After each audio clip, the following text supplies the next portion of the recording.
¿Alguna vez has escuchado el concepto de hígado graso? En pocos segundos tratamos este tema junto con el doctor Manuel Codas.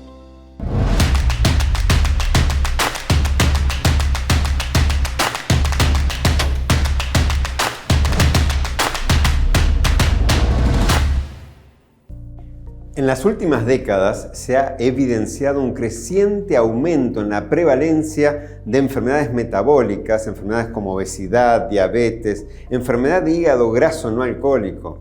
Son actualmente un problema de salud pública a nivel mundial.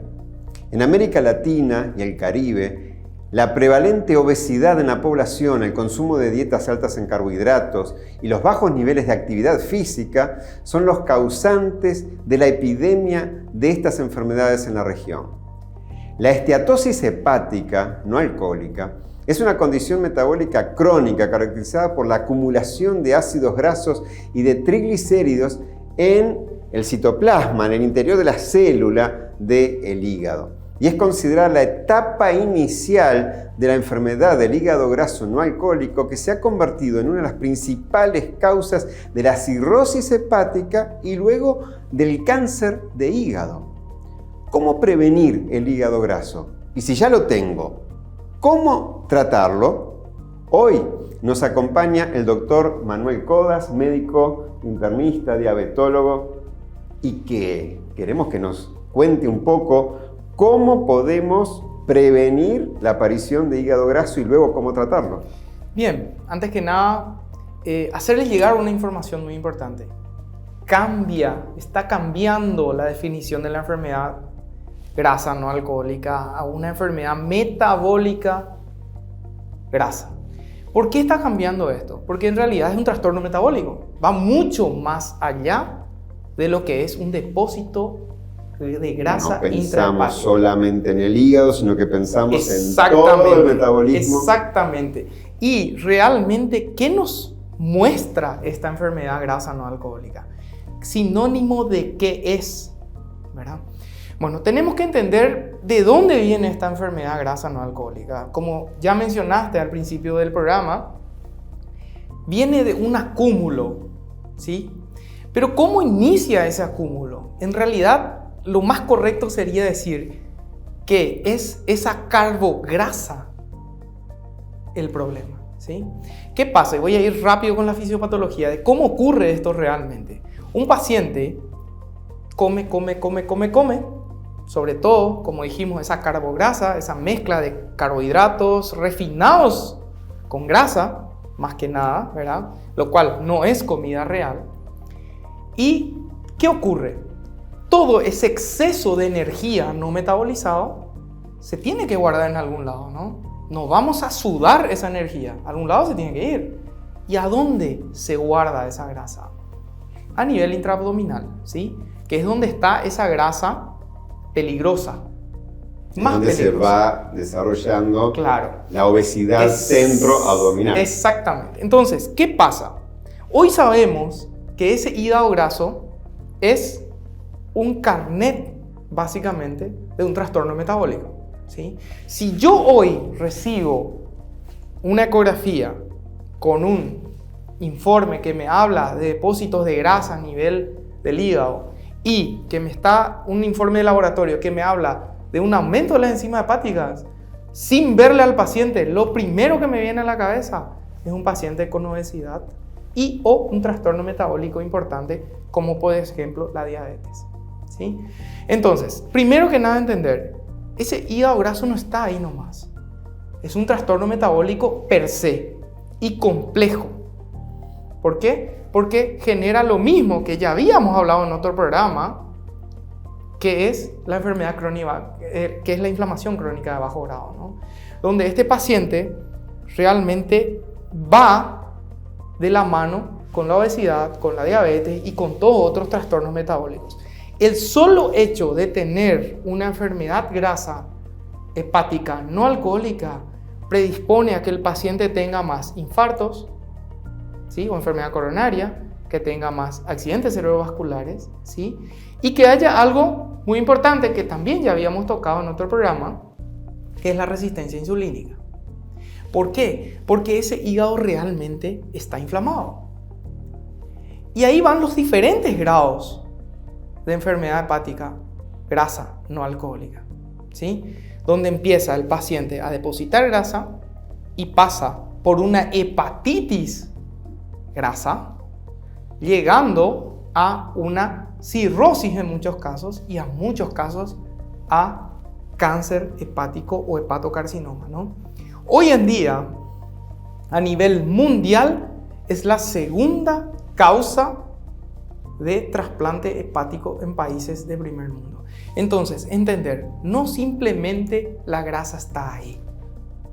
La grasa está inflamando ese hígado, ¿sí? Y podemos tener una hepatitis por grasa, ¿sí? Y es lo que vemos frecuentemente en nuestros pacientes. Y para esa hepatitis no hay vacuna.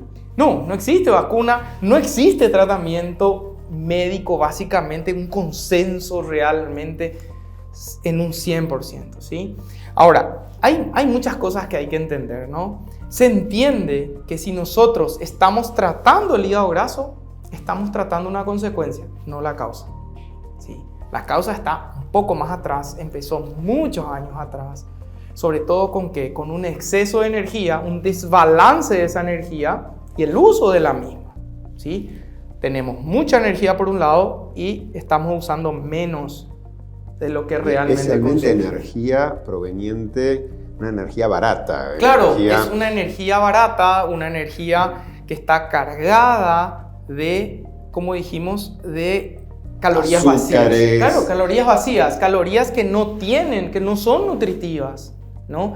Entonces, para ser más exacto, cuando hablamos de carbohidratos, hablamos de carbo-grasa básicamente y de carbohidratos refinados, porque sabemos hoy en día que hay una gran diferencia entre todos esos nutrientes. Entonces, si nosotros hoy tenemos que hablar de hígado graso, yo siempre le digo a los pacientes lo siguiente en el consultorio.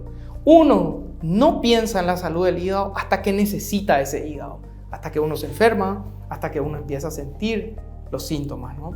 Y cuando hablamos de síntomas de hígado graso, estos síntomas pueden ser tan inespecíficos o pueden ser asintomáticos. O pueden, de hecho que la mayoría son asintomáticos, ¿no?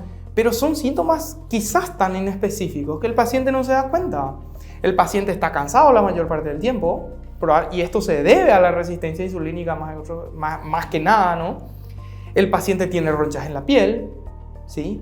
El paciente le cae mal la comida, ¿sí? Entonces, le caen mal los fármacos, ¿sí? Tiene una gripe, tiene una bronquitis, se medica con antibiótico, le cae mal la medicación. Entonces, por un lado, es algo fundamental de entender que el hígado graso hoy en día constituye una entidad en sí misma y que tiene que ser abordada en el consultorio de esa forma. No necesito tener una gran obesidad para tener un hígado graso. Absolutamente. De hecho, que tenemos pacientes con un normopeso con hígado graso. Y asintomático. Entonces, ¿cómo voy a diagnosticar a tiempo si tengo un hígado graso? Bueno, es ahí donde surge un poquitito la paradoja, ¿no? Porque en realidad el diagnóstico de certeza se hace a través de biopsia y hoy sabemos que hacer una biopsia es mucho más complejo y sobre todo en el hígado. Ahora, una ecografía. Claro, es por dónde empieza. Empecemos por lo básico, una ecografía bien hecha, ¿sí? Una ecografía bien hecha y un laboratorio per se bien hecho, de muy buena calidad, ¿no? En esa ecografía, que es un método no invasivo, un método disponible para todos, se tienen que evaluar ciertos parámetros para saber, uno, si tenemos hígado graso y qué tan avanzado puede estar. Hoy ya sabemos y tenemos disponible acá en nuestro sanatorio algo que se llama elastografía hepática, ¿verdad? Que nos ayuda a medir la densidad y la compresibilidad del hígado. Entonces, vos que estás en tu casa, el hígado graso es algo para cuidar y sobre todo algo que es de fácil diagnóstico. Fácil diagnóstico con una ecografía y luego una ecografía especializada, claro, como es la elastografía hepática, complementado con un análisis de laboratorio. Así mismo. En suma, entonces, muchas gracias, doctor. Es importante poder diagnosticar a tiempo si tenemos un hígado graso o no, porque si tenemos un hígado graso ese puede continuar evolucionando, y si continúa evolucionando puede luego llegar a una cirrosis, esa cirrosis puede llegar a un cáncer hepático. Entonces, para prevenir la aparición de un hígado graso, una alimentación saludable, baja en azúcares, baja en carbohidratos, baja en calorías vacías, una alimentación saludable. Entonces vamos a estar disminuyendo tremendamente las posibilidades de llegar a tener un hígado graso. Pero luego, para diagnosticar, entonces, un estudio tan simple como un análisis de laboratorio para ver cómo están nuestras grasas en sangre y la ecografía para ver específicamente el hígado. Desde el Sanatorio Adventista de Juvenao, en el corazón del Mercosur, te recordamos: Dios te ama profundamente y desea que tengas salud y salvación.